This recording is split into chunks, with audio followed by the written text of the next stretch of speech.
pourquoi ma vidéo n'est pas nette. Bonjour, je m'appelle Sylvie, je suis gérante de Couteau Suisse Production qui a pour mission de révéler les marques à travers une image légère, sincère et consciente.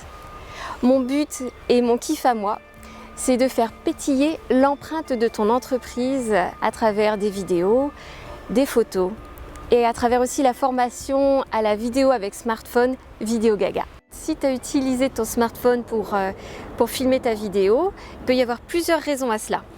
La première raison, c'est que tu as mal ou pas du tout nettoyé ton objectif, ou alors pas le bon objectif. Si tu t'es filmé toi-même, en général, c'est l'objectif avant qu'il faut nettoyer.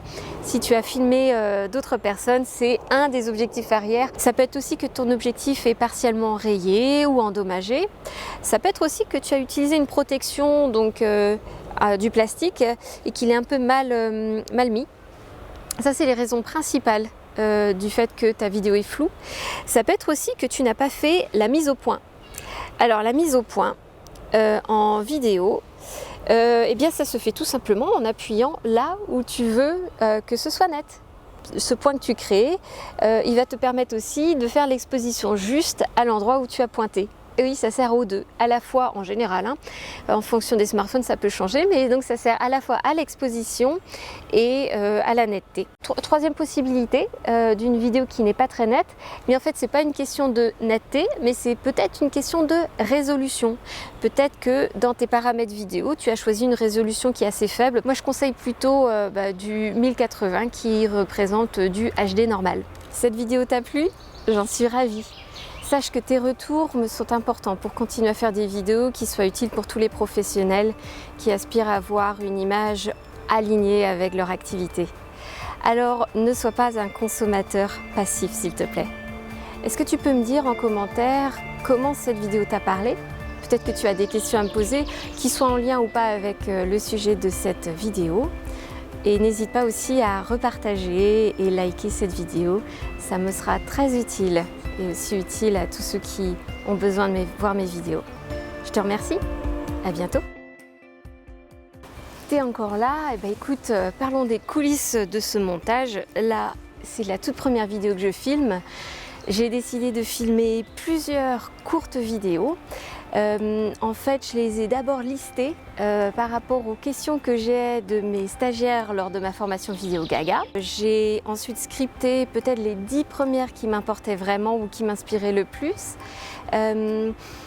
J'ai pas vraiment réfléchi à comment j'allais le filmer, je voulais juste que ce soit dans un parc. Il se trouve que j'ai rendez-vous un peu plus tard avec une cliente pour un shooting portrait. J'ai décidé aussi de commencer par les séquences qui vont être constantes de vidéo en vidéo, dont cette vidéo de coulisses. Je vais juste ensuite faire la vidéo qui sera plutôt la présentation à la base. Et ensuite, je vais faire la vidéo de fin qui sera en général l'appel à l'action. J'ai choisi un super parc où il fait beau aujourd'hui. J'ai choisi de filmer avec l'outil que je préfère utiliser moi en tant que professionnelle, c'est-à-dire c'est un Canon hybride qui me permet, avec l'intelligence artificielle qui est intégrée, de faire un focus automatique sur mon œil, et ça c'est très pratique. Je sais que mon smartphone peut le faire aussi, mais là en tout cas j'ai 100% confiance en cet outil et surtout j'ai une aisance avec lui. Ça a nécessité non seulement des années d'apprentissage de ma part, mais aussi un investissement.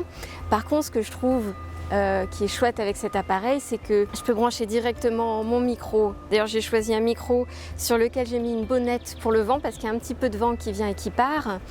Et je peux être sûre que le son il sera nickel de bout en bout. J'ai pas besoin d'adaptateur, contrairement à mon smartphone qui est en USB-C. J'ai plein de cartes mémoire, j'ai pas besoin de faire de l'espace sur mon smartphone. J'ai aussi beaucoup de batterie qui pourraient être peut-être problématiques avec mon smartphone puisque je suis dans la nature, j'ai pas de possibilité de le charger. J'ai un appareil photo sur trépied et j'ai à peu près 10 pages de script sur lesquelles je vais m'inspirer. Là maintenant j'improvise mais parce que je sais exactement ce que j'avais besoin de dire. Et si ça t'intéresse, si tu es vraiment curieux, je te conseille d'aller voir mon blog sur couteausuisseproduction.fr.